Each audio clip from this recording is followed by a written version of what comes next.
சங்க காலத்துல தமிழ் வளர்க்கறதெல்லாம் வந்து மதுரையில மாநாடு நடக்கும், சங்கங்கள் நடக்கும் நம்ம கேள்விப்பட்டிருக்கோம். ஆனா அதை ரியலா இங்க நான் பார்க்கறதுக்கு வாய்ப்பளித்த உமையால் மேடம்க்கு ஒரு மிகப்பெரிய நன்றி.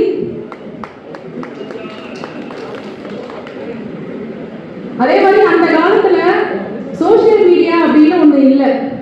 அதாவது வாட்ஸ்அப், ஃபேஸ்புக், இன்ஸ்டாகிராம் அப்படின்னு எதுவுமே இல்லை.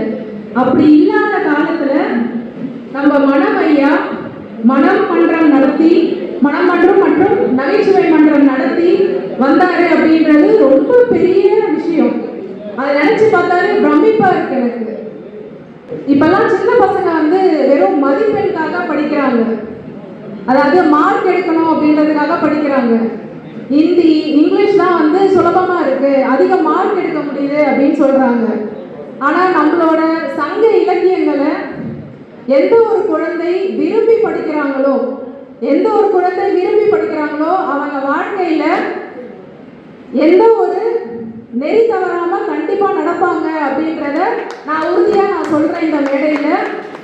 அதனால அடுத்த தலைமுறையினருக்கு தமிழை தமிழாகவே, அதாவது நிறம் மாறாம, சுவை மாறாம, தமிழை தமிழாகவே அவங்க கிட்ட கொண்டு போய் சேர்க்கறதுக்கு நீங்க எல்லாம் பாடுபடுறீங்க. அதற்கு நன்றி தெரிவித்து விடைபெறுகிறேன். நன்றி, வணக்கம்.